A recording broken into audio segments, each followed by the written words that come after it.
what these teams have prepared for us. Curse with first pick and first ban. And they're taking more than 10 seconds, even though they knew they were blue side coming in. They got to get rid of Nocturne. This is interesting because, yes, Curse are 2 games up to CLG's 1 in the head-to-head here. But CLG in Super Week beat the other team, Coast, that was ahead of them in their head-to-head matchups too. So if CLG have put in that work that they were talking and about, velocity. then yeah, exactly. Both other teams, actually. So if they have put in the work, then we'll see a lot of it manifest itself here in Champion Select. And the targeted bans already seem to be looking at Saint. It's interesting, too, that also Curse have dropped away the Thresh. That you mentioned in some of the pregame how good Edward's Nami has been, that he's been running to that champion. So he's like, screw it. We'll remove Chowster's Thresh as much as it might pain Edward there. He's got something else to go to. Of course, the Shen dropped away from Nien, giving Voidboy more room to run playmakers. We got just one more ban coming up for CLG. Yeah, so I was thinking they're either going to first pick that Thresh away, give it to Edward, or they were just going to ban it out. And it looks like they just want to put Chowster on something else. If you consistently play the same champion over and over in competitive play, then your skills will deteriorate on the other champions simply because of unfamiliarity. You haven't played them in a while. You do begin to get a little bit rusty here. So we'll have to see if Chowster's other supports have faltered at all. Namely, it's probably going to be going to something like a Lulu or a Janna, one of the more old supports that he was very comfortable with and has been just for a very long time. And it's his chance to steal away Nami right now that Zac was first picked away by Curse. It's been Nien's really go-to top laner. It's been good for Void, good for Saint as well. So, so far, Curse doing a good job of stealing away picks as well as picking good ones for themselves. Zac's been one of the most first-pick champions that we've had in the LCS. Psycho Sid, even in the last game, he's been picking that over and over too. A lot of top laners really happy with the way that kit works up in the top lane, especially if you're going up against an AP solo laner. You can just rush a Spirit Visage, which is his holy grail of items, gives him every single stat that he could possibly want. And CLG, though, they're just becoming TSM. They've gone full TSM. They're going for the Twitch for double it. They're going for the Karthus there on Link. I mean, it's a lot of damage already, for sure. The thing about locking in Twitch early, a lot of AD carries have really been liking Twitch recently, and it's because I even heard Lemon say Twitch should win every single 2 vs 2 matchup. He has such good early harass, and he has such good versatility that you can pair him with a lot of different supports. So it's no surprise that they're locking in that one very early here. Cool. So Twitch in there should be good then for Counterlogic Gaming. I mean, Double If Chowster are one of the best, absolutely duo lanes in North America. So it'd be surprising to see them falter here. Curse now going to make their own choices. 10 seconds to go. They're actually talking in pregame chat, I think jokingly, about the Corki pick.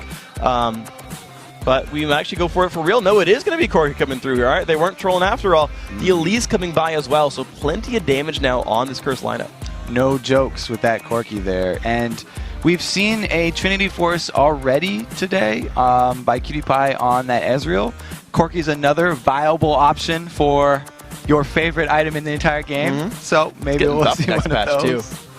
I'm looking forward to it. All right. But yeah, it looks like a Lulu pickup for Chowster would be very much in line with his play style. Why is Double clicking Vayne? So if he did lock in Vayne, usually we don't like to go into these trolly mouse over picks, but you know, since we're in the last week, we might as well go. It's too late. Okay. We got no. That's the reason we don't go into them. Don't bite on Double that. normally doesn't troll that much. It's like if it's Cutie Pie, it's like, yeah, I know you're not picking that champion. Double tends to be a little more like forthright with his early clicks. So the Jarvan jungle, no surprise for Big Fat LP. Also, the Lulu support, as you called. So we know a couple of these lanes here. Pretty aggressive Lulu Twitch lane. The Jarvan jungle, great for early as well. Yeah. As we mentioned, the Link on Karthus is all good stuff. So if they do end up grabbing that Ahri, I'll be very excited because Jackie has been saying over and over, ever since he saw the Veigar played in Europe by ex-Peke, he was like, I want to show Peke how to play Veigar because that's been Jackie's main champ for so long. And he wants to be on a playmaker and an assassin. Ahri is also an assassin. She's much more mobile, and we have seen him use it before in North American LCS. Much more acceptable in the in the larger circles than Veigar. Not a lot of people are big fans of the short mage. Wow. Tends to get run a little infrequently. However, though, some cool pickups there. Elise is going to, I'm guessing, support for Edward, and it's Jungle Amumu coming through for St. Vicious. So nice little move there, kind of hiding their pick until the end. There's Elise support all the time. Now, since this is the last day of Super Week, I'm just going to give them a little leeway here and say that Lane Amumu is actually a thing in North American solo queue ladder at the diamond level. Okay. So there's a tiny, tiny, tiny chance that we'll see one of those Lane Amumus, which revolves around maxing that tantrum and trading early and having the minions hit you as well, so you can keep on spinning bandages there. But it's probably going to be that jungle Amumu that you're talking about, and they're really looking for him to lock up a large area of the map so they can keep that Twitch down. Biggest thing about Twitch, if you can stop him from attacking, stick him in one spot fast, you can kill him very quickly. Yeah, not hard for Didactic to land skill shots when he's stuck in place for 3.5 seconds if you can combo the abilities together. So the last pick coming through here for Counter Logic Gaming, Nien, is going to be on Renekton. So you said they went full TSM. Yeah, this is pretty full TSM. Like, Alba doesn't play like the most Jarvan. That's like a little bit more of a big fat LP champion, though still within the lineup here. But this is just a nice, well-rounded. We like the team fight. We got some cool bruisers competition for CLG.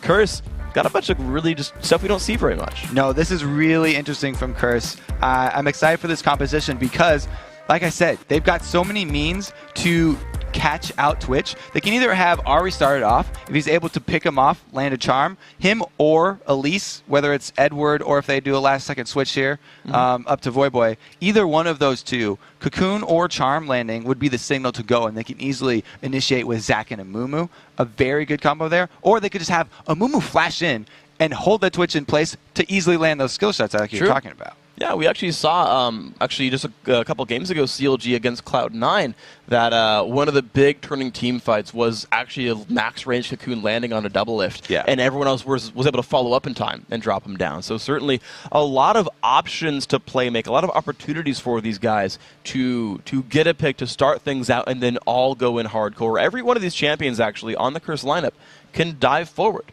They've all got the ability to get into a fight if someone catches someone out, which would be a fun one for them. And that's going to be a really strong comp against this CLG team that has so much terrain control. They have the Cataclysm that literally changes the ground around you. And then they also have Karthus, who has this giant defile circle around him that basically controls one of the biggest zones on the battlefield. So it's going to be a fun little mix of styles between these guys. Curse in the blue side, trying to get themselves as high up in the playoffs as possible. They can reach fourth if they win out today. Counter Logic Gaming on the road toward third, but they could drop as low as sixth, just depending on how everything works out. Let's see as they make their way around the map. CLG in the top right in red, and they're playing the buddy system. One aggressive ward that I believe Curse did see come down. The rest of them sitting in the top tri-brush. This is where those 3 hours of call time prep come into play. The level ones. See, a single ward placed by CLG saw Curse come in. And even though Curse was able to kill that ward, CLG knew where they were. And CLG, though, they're all hiding. They pink warded this brush. Looks like they intend to stay there for a while. Chow's actually lurking around on the outside for now. Wards over the wall. Now, as an Amumu player myself, one of the most poor situations that you can have starting a game is no blue buff. So it's definitely a commonplace strategy to try and steal away a blue from an Amumu jungle. And that's exactly what CLG are doing here. But Curse expected that because Saints played a decent amount of Amumu himself as well. So if they were able to just trade blue buffs, that would actually be a pretty good start here for Curse and St. Vicious. Yeah. As CLG have actually set up a trap here. They're looking for the late wander over from Curse to their own blue. But the interesting thing is, so Curse are CLG are perfectly fine to take this blue buff away. They've got it. Curse are making a very late trek over, and Nien is actually lurking around in the shadows. He's just underneath. Looks like, I guess Curse will get it anyway, but Nien will at least, he pings it. He knows what has happened here. So Saint will get his blue successfully. No actually major loss here. So, all right, blue, blue, We'll see where they go now. Yeah, so there are mirrored starts for both of these junglers. So that's actually a good thing for Amumu, like I said. But he's a few seconds behind Big Fat LP. And a few seconds actually mean a lot in the jungle. So if a Big Fat LP can avoid this pink ward that was placed, because he knows it's there, they use that to kill a ward, he can actually avoid that the entire time and keep CLG guessing or keep Curse guessing at where his position is. He's done that so far. He actually came around the top side, had flag tossed in, and he's actually recalling Big Fat LP, so he will be completely unknown as he makes his way around. As long as he doesn't walk by his own blue buff, he will have been through for the Fog of War. And Nian's actually lurking around the side, seeing, oh, is Saint coming in? Not yet. Actually, he went 10 seconds early. So yeah, he had the right idea, but because Saint was those few steps behind Big Fat LP and he's a little bit slower, he does not get seen out here. Jarvan finding Amumu in the jungle 1v1 though would actually be good for Jarvan. Well, they're about to cross paths. Just a wall separates the two of them. Saint Vish is waiting around on the side. He's going to walk into the brush here. He's waiting around in the background. He knows that Big Fat LP is defending. It's going to be a 3 versus 2.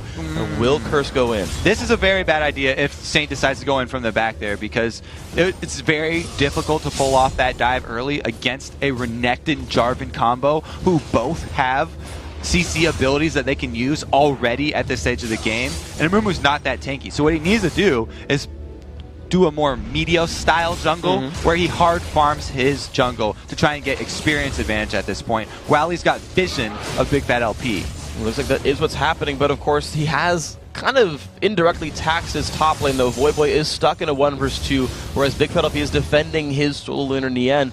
There's a bit of a difference in style then because of this, and I want to know if Saint gets a big reward out of that, if he gets to be huge. Good thing for Voyboy is that he's Zac, so he's had a bit of an easier time than Nian did in that 2 versus 1 situation. Even though they both started Dorian Shields, Zac with the Bloblet regen helping him out quite a lot.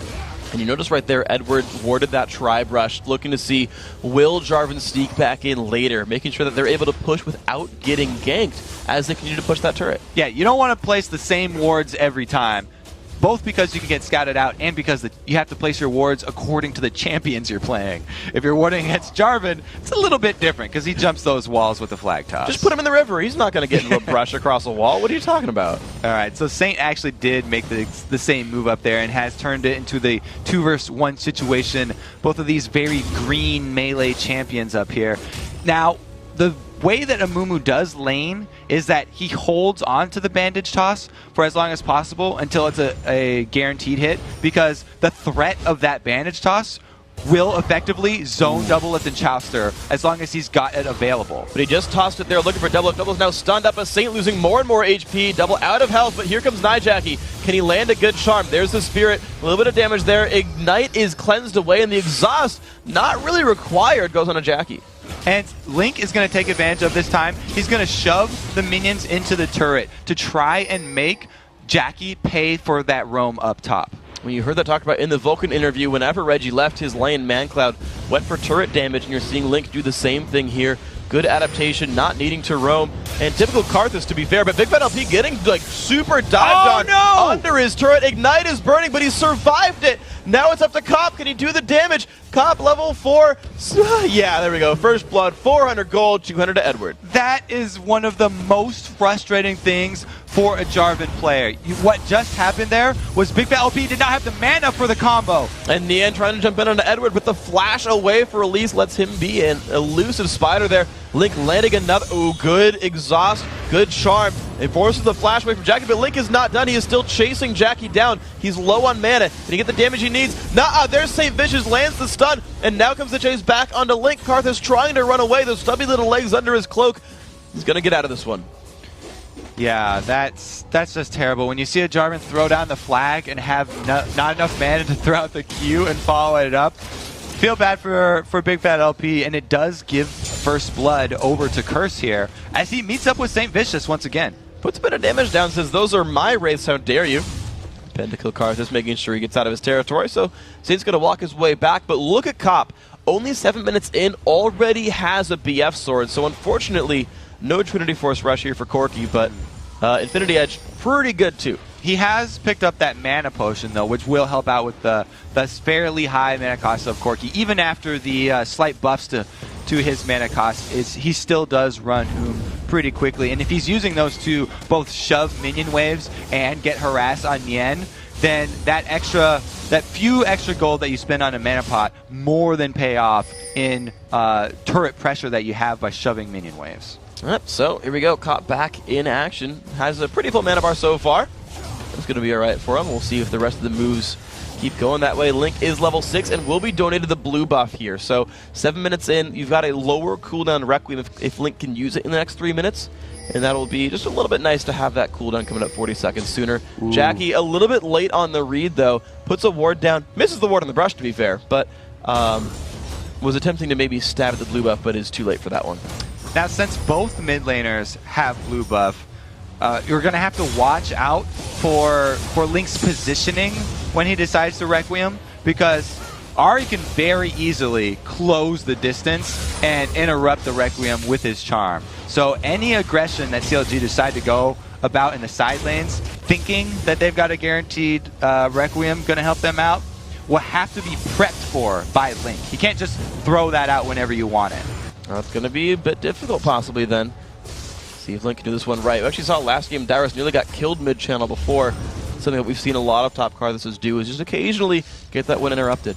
Now, when I play in a Moo jungle, as soon as I hit level 6, I want to go make use of that amazing ultimate in a gank. He's got a flash and Curse of the Sad Mummy. That is such a good combination because you can guarantee your bandage hit after that. As long as you know the timing of your ulti, then you can chain it, and that amount of CC is pretty much a guaranteed kill. On someone like Karthus, where the laner is Ahri, yeah, an Amumu with ulti and flash is a dead Karthus.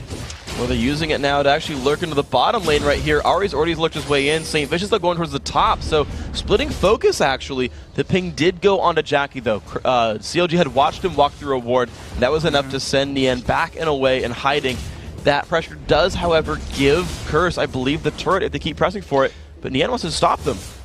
Oh, a second roam by Jackie there does free up this bottom lane. Here we go. Nien's going to jump in, pop his ulti. Requiem comes across well. Will it be enough damage? Edwards switches forms and tries to run down low on HP, and Big Fat LP gets the kill. It's just going to Nien. Comp low on health, and the dive comes in. Nien, so much damage to CC chain. 2 kills picked up in this lane thanks to Requiem and the great play by Nien and Big Fat. Oh, Cop really wanted to finish that one off so that Edward hadn't died in vain, but 2 bruisers with those CC abilities that we talked about very early in the game, way too much to handle, and that cost them. We talked about also the Karthus positioning.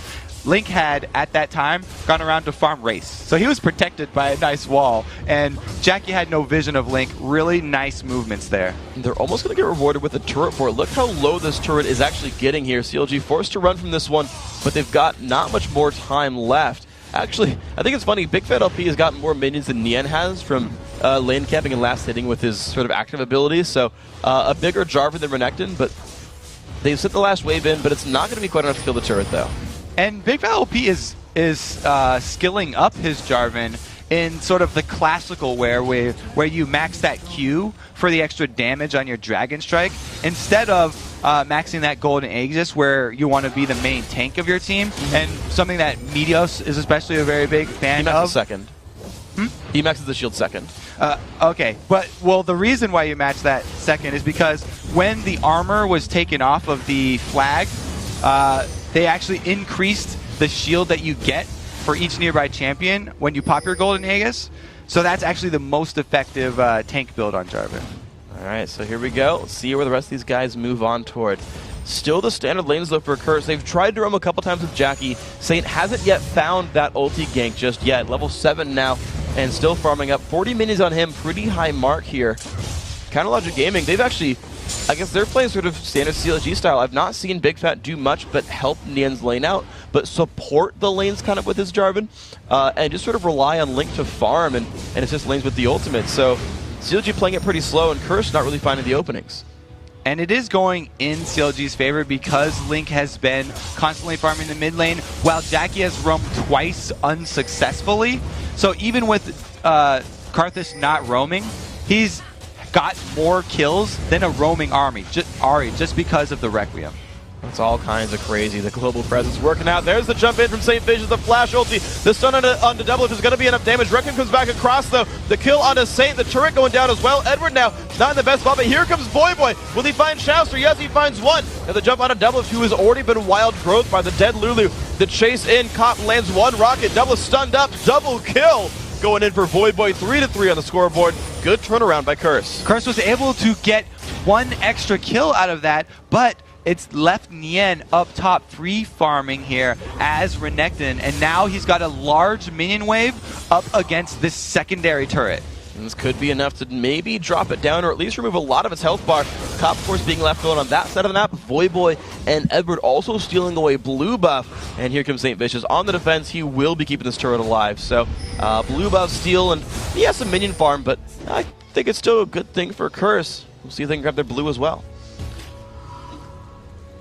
The own blue should be picked up pretty easy here because there's no wards for CLG deeper than at the blue ward, and Nien has no backup there, so just him seeing two people is enough to say, I don't want to mess with that, plus I have no smite. So never mind there, it's going to be picked up. Curse just now getting 3 of the 4 buffs on the map. Only Counter-Logic Gaming's red buff has been untouched so far. Though I got to think, you know, it's a good thing for Curse. They've caught themselves up. They're only 300 gold away. A Dragon not on the map right now, but certainly Curse pulling it back after some really good early game moves. The double kill for Link was so huge. Or I guess the double assist, I should say, for Link. Now it's looking so great. The Curse lineup, Nien lurking right in the shadows, had pushed that top lane, moved towards mid, but just didn't find anything. Now Curse are definitely still in this one, and they would like to have another team fight where they can make use of the Curse of the Sad Mummy to lock up everyone with Voyboy there to follow it up. We saw the success of that down bottom, but it will be fairly hard to repeat because of CLG's tri-lane presence here. Definitely a scary thing with these guys. Counter-Logic Gaming very good at grouping up, controlling these lanes in the mid game. But the pressure onto the mid is going to be too much. Curse got there first. The tri-lane setup working out quite nicely. 3-3 in kills, 2-2 in turrets. The only thing Counter-Logic Gaming really has to their name is the Dragon kill. And yet, somehow, despite that, the game is still equal in gold. So Curse making up for that in other ways, minion farm and whatnot else. Saint sweeping away the bottom lane, and we now do have unequal lanes, though, as Chouster and Doublelift have stayed in the bottom lane now. Oh, Saint uses his smite early, gets chased off the golems, and there goes the Curse. Pops his ultimate, Doublelift getting the kill on the first minion. Saint forced to run backwards, gets the bigger one, though. That's the important one. And now the fight has still begun, though. Voyboy, low on HP, pops his ultimate. Big Fat LP not going to choose to dive the turret.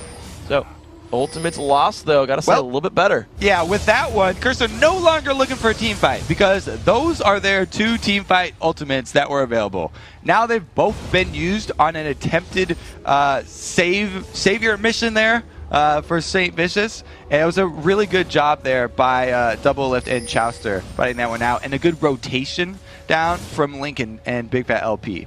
All right, good job by these guys. And just to keep updated on the builds they go through, Doublelift is going for that Blade of the Ruin King build. Cop had opened up his BF sword actually into a Bloodthirster, but CLG have actually moved their way towards the mid lane now. They've got their setup here. Even with 4, though, just the presence of the 3 Curse members is enough to scare CLG back. So no mid turret going down on this side. It's just Nien on the free farm on the side, actually catching up very quickly to Voyboy. They're going with different builds here too. The two most popular paths for solo top laners, either rushing that Spirit Visage for the cooldown reduction and magic resist, or going for the Sunfire Cape. And it's basically because Zac does magic damage, whereas Renekton does attack damage. Quite easy to deduce the source of that one there. So resisting each other when they do eventually meet up 1v1. They had been dodging each other for a fair bit earlier on in this game, but at some point these guys are going to have to do battle. Of course, a lot of magic damage on that Curse lineup overall. Magic damage mid laner, top, and jungle. As you said, not too hard to deduce why they picked up the items, these guys knowing that they're going to be tanking for their teams in this game. And, you know, 17 minutes in, CLG, they've got that Twitch, they've got that crazy late game power on top of having the Karthus as well. It's kind of in their best interest playing it slow, which is kind of the play they're going for here. And the only reason that Curse are playing into that and going slow is because of those 2 ultis that we just saw burned. Now that they're coming back up, the Let's Bounce and the Curse of the Sad Mummy, they're ready to fight again. And we might just see one begin. A little bit of poke coming down from Ari. The Dragon respawning as well. That's going to be the catalyst for the next big move here. Curse have everyone down there. CLG as well. But Curse have ward control. They're going to see him coming. Dragon down to half HP. St. Vicious still taking it up. Despair burning Nian off on the side. Double up nearby as well. Looks like this will be picked up. Blue team takes down Dragon, but the engage is on. Stun on a double, but the CC going everywhere. Double is going to get exploded. Nice play. Let's watch the other fight. Saint in the middle, dropping low on health, but trying to flash out. Kill still comes by. That's going to be Chaucer. Big Metal P getting chased down. Cop just is not getting stopped whatsoever. Nian is in the front lines, but he's going to die as well. Now Link has nowhere to go. Knocked up. Double kill for Cop. That makes it a 3-for-1. Now Requiem, nothing. Well, it's got something there. It took Jackie so low that he can't even chase Lulu and had to start running away from Chaucer instead. Goes back to recall on his base instead. But that was all brought about by the split of CLG. CLG joined that fight with double lift on the other side of the wall from everyone else. Let's look at the position here for double lift. He comes out of ambush, and that's the cocoon that we talked about. St. Vicious locks everyone else up so they can't support double lift. There was no Lulu ultimate for him. There was nothing left. The only way it could have gone better for CLG is if Saint had actually flashed backwards and run down the river instead of flashing up and trying to run up top of the river. But regardless, Curse were able to clean that one up because both Nian and Link tried to actually turn around to go back aggressive on Jackie. So that was exactly what Curse were looking for there. And very unfortunate position there from double lift. Yeah, so beautifully played by these guys. CLG coming into the fight, not only too late to take away Dragon, but as we saw, better positioned by Curse. Now, Cop has swept out the rest of that mid lane wave. Looks like he's going to recall back, and he's added a Ruby Crystal, so I'm going to be hopeful on his item build right here. I'm hoping. A chance. Yeah, I can see you getting antsy here. Just waiting to shout out for the tons of Trinity Force damage. And Curse are probably going to hope for that one too here because it's very hard to repeat that team fight. Being handed double lift away from the entire rest of the team and right in front of Elise and Ari, the 2 members who are perfect for picking him off and killing him, is just basically the exact perfect thing that Curse were waiting for this entire time. And if CLG make the exact same mistake twice, then it's a very, very bad showing for their team. You know, and it's funny to look at this as well because think back to the pregame interviews, right, where Curse said, yeah, you know, there's more than double lift who's scary. They've got Link and Nian who are really good damage dealers as well. And CLG saying, yeah, we want to make Curse pick things they don't normally play. But these are not things that Curse really normally plays. Jackie's not a lot on Ari. Cop's almost never played Corki. Edward's not been supporting Elise for a long time. Saint Anamumu's a new one as well. Really only the Zac pick is a standard one. But Curse is excelling with this sort of lineup. Meanwhile, they're going single target assassin, only killing double lift, and Link's not carrying. Yeah, think about the first part of that statement. Double lift is no longer the only damage source we have to worry about. Hello, Nian is going full tank Renekton here, and we have a Karthus Link going all ramp up items. So at that point, he had a non-finished Rod of Ages that is still stacking up to this day, and an unfinished Tear of the Goddess. So he had very little ability power at that point. You know, there was basically, it was the same old sort of CLG problem where double lift was a main damage source. They caught him out. That's the team fight. GG, so well played on this one, of course. Curse finding out a really nice set of champions and finding the playstyle that makes it work. It's interesting, actually, and just sort of talking to more players about how they play games, how they play champion select. In my conversation with Medios yesterday, I talked to him about sort of the comps that they would run, and he said, actually, when we get into the game, we just sort of look at what our champions do and our strengths, and we figure out how are we going to play to maximize what we can do in this game, you know, to beat up theirs. And as you mentioned, Link not powering up yet, and Doublelift being the main threat early on, the end building tank, they're like, yeah, we'll assassinate Doublelift a lot. At some point, worry about Link, but not yet. And that's what's happened here for Curse. I like their moves so far. Just want to chime in and say there's a Zeal now on. But a lot of people buy Zeal. That doesn't give me any hope yet. I want to see you excited, freak. I want the Phage for the Sheen. That's the only things that matter. Okay. Zeal, everyone builds that item. Gives me nothing. It's a false tell. Well, we are going to have Curse sieging up here because they are very much aware of the timer that they're working against here. They want to make use of these team fight cooldowns that we keep talking about, the Amumu and the Zac, the two green guys. Yeah. Those are both up right now, and so they are going to try and press this advantage while they have it at this midpoint of the game. Because we already talked about Link's ramping up build. It's only going to get more powerful from here. As soon as he finishes that... Ooh, very close charm right there. As soon as he gets that Seraph's Embrace, then he's really going to come into his own. Exactly. He's about 500 gold away from Archangels, and the Tear of the Goddess is halfway stacked. So you're absolutely right. He is getting there. He'll be there soon, and this is the timetable that Curse are working with. The push still continuing. They are just sieging this lane, and of course, with no one having global teleports, so there's no split push in this one. It's just the 5-on-5. Engage goes off onto Jackie, but he's going to disengage there. Wall of Pain separating the teams as well. And there's going to be nothing found on either side, but Jackie has lost his ultimate. Amazing move from Big Fat LP right there. Taking out the Spirit Rush from Ahri means that he can't reposition to punish Double Lift like that again. And that's a huge part of this Curse composition. They have to stick that Twitch in place with St. Vicious ultimate, which will allow Jackie to get his clear shot of full combo off. Without the reposition, though, they can't continue to go for it. So single-handedly, Big Fat LP stopped that push. And you look at it, both teams knew it. Right? The rest of Curse backed off. Ahri recalled. Okay, Dragon's up. Curse might still get that, but CLG immediately split, said go take the free lane farm, go get Damagey again. We need some more items completed. Curse, sure, they're still rewarded with globals. Sure, they're getting the global gold up there. They're now almost 3,000 gold ahead. As you see up there, 3 of 3 Dragons. That's just earned through and through by Curse here. Counterlogic Gaming, though, trying to lick their wounds, get their gold back up, and try to just get to that 45-minute mark. Yeah, so they got the consolation prize of Dragon, but they lost the pressure that they had built up.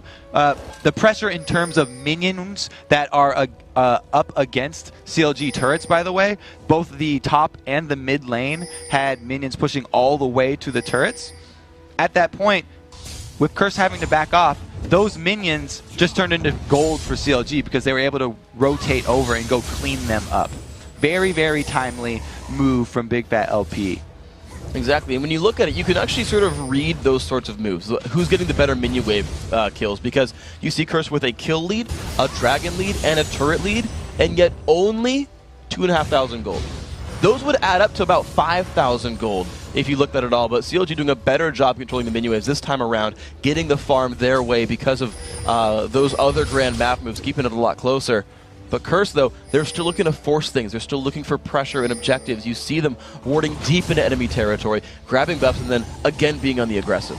And because of that extremely heavy magic damage, Curse team, we also saw a locket completed here from Big Fat LP, getting that magic resist aura from the Aegis, and then also upgrading it to get the extra shield so that he can shield people for AoE damage, which Curse actually have quite a lot of. A good move picked up then. Big Fat LP being the support here, being as tanky, just tanky enough, I suppose. Look at this solo Saint push, the Amumu solo lane push up there. Meanwhile, the rest of the team engages. It manages to bait CLG into a battle. Big Fat LP down to half HP, and down goes Chowster. 1 kill picked up. Jackie jumping in. Big Fat LP low, has to flash back out. Double kill, though, for the Ahri. The trade kill comes back across. The re-engaged Cop starting to clean up the battle. In the end, one of the only ones left alive, taking damage. Requiem, though, could be crazy. No, it will be in the end, dropping down. The health bar is just hanging on for Curse. A 5-for-1. That is massive. Now we're seeing the power of the Karthus start to come in. His Rod of Ages is fully stacked, and he's added that needlessly large rod. Let's take another look at the initiation here, which was amazing by Boy.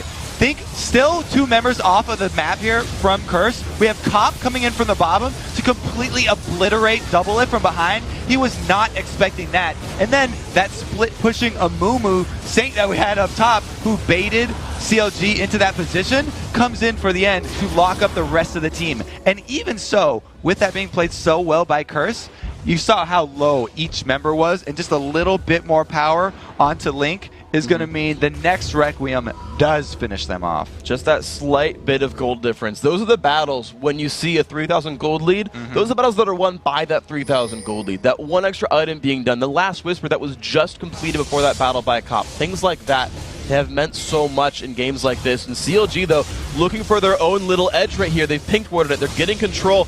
Voyboy and Edward are not in range of Baron right now, but this could be close. Link does get caught out by Jackie, and a nice amount of burst damage means that double lift is open on the other side. Again, split. Once again, he's alone, but Saint has nothing else to CC him with or to use the bandage toss. 20 seconds on ulti, but re-engages and finds the stun. Oh, man, Saint Vicious maxing bandage toss second, allowing him to catch in on that. He's also got some nice cooldown reduction from that Spirit of the Ancient Golem, but that's why I used to max the bandage toss first, and why the damage reduction on bandage toss hurt Amumu so much and caused so many people to stop playing him. Saint though did not lose faith there, and having that cooldown come back up meant, again, the main person on CLG down again. And he even went Sorcerer Shoes. Like, he's even playing as Assassin Move. He just jumps in on a big fat LP, has the ulti. Will he use it? Doesn't need to. He zoned away CLG just by walking forward and is rewarded with a kill onto big fat LP. The push still going. Curse are going to take this opportunity. They also have Jarvan down right now. Both of their team fight ultis are ready. The fight's going to begin. Doublelift has re-engaged. Link in the front as well. No. Saint forced to run away. There is Requiem for Link, though. This could be crazy. Voy forced to run. CLG on the chase. Voy shut down. Actually, it's going to be Saint going down. Everett as well, and the Bloblet's likely to fall as well. Counterlogic Gaming winning that fight. Saint only got Link in his ultimate right there. That was just game-breaking for Curse. He did not get double lift on the edge or even big fat LP over there. Yeah, let's take another look here. Here comes the Mist Cocoons, and the charm does hit, but look at that knockup. Really good Lulu ultimate, and then Chaucer and double lift are on the outside of it, so Twitch is constantly firing from the side, and with that now powered up Requiem coming in, able to finish off 2 more. Wonderful job then by Counterlogic Gaming to find the engage and know they had to fight 4v5, not lose the turret. There's good coordination by them. They were really up against it too. Yeah. CLG had to make their move right there because Curse still had that duo combo of ultimates ready, and they were knocking at the door with a man advantage. They just hesitated a bit too long, and missing the edge of that Curse basically made the team fight. There's a joke here with Curse of the Sad Mummy, and I don't know what it is. That was like my big opportunity to shine, and I just like whiffed hardcore. Oh well. Saint Vicious though still on sweep up duty, and I still like though that his build it is Assassiny. He's going towards what I'm guessing is actually going to be a Abyssal Scepter. He's got Sorcerer Shoes, Sunfire Cape for damage. It's not just like, oh yeah, Aegis and Aranduins and Spirit Visage. He is a damage dealer here, which is interesting. Yeah, and he also did go with the Sunfire Cape, so magic penetration helping out that damage as well. But 5 members of CLG here on the Dragon. They had a 3v5. Well, they don't have complete vision. They don't see where Ahri was. They saw Edward coming down, but that's just the support. They don't actually want to get picked out here because they are aware that Curse can easily turn another team fight. The only reason they landed the last one was because of the Curse of the Sad Mummy hitting someone that it basically doesn't affect. Having it hit Link, Link does not auto-attack. He's okay with that, and he was already in the middle of the fight, so it did not really affect CLG at all. Well, so there we go. Curse with 4 of 4 dragons, though. They've still kept that under control. Double lift. This is a nice move by Doublelift, a split pushing Twitch, but Curse are already on the move anyway. All of them running up here. Voidboy being sent on defense, and without Doublelift, I don't know if CLG has the damage to defend. Classic CLG, though. They've always had, in the end game, Doublelift split pushing as an AD carry by himself. This time he's Twitch, so he actually has an escape route, and Voidboy is choosing to chase. He guessed properly on which direction. Look, guessed perfectly. Oh my god, he found him! Voyboy is a mastermind, knows exactly where Doublelift went. Now Double trying to run. I don't think he has anywhere to go. Pops the blade of the Ruin King. Voy still on the chase. Double flashes, but Voy's going to catch him. Almost lands a knockup, but I don't know if you needed a flash there, Double. I don't think Twitch mechanics... Oh man, okay.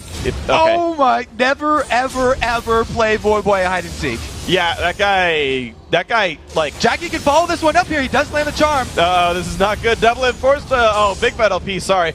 Also going down 45 seconds on his respawn. Baron is up. Dragon's been taken. This is map control for Curse. Again, the picks for Curse are the game-changing plays.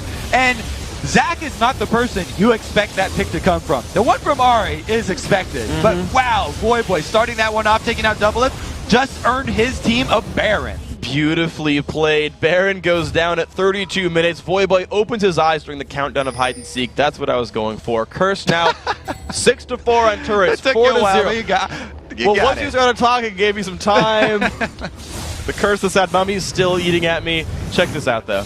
So this is the Ari pick that you usually expect. You know, he's even got the blue buff on him. So Charm lands in the middle of that flag toss, making it even worse for a big fat LP. And great job by Jackie being able to follow this one up for the second Charm because of that cooldown reduction that he has from his blue buff.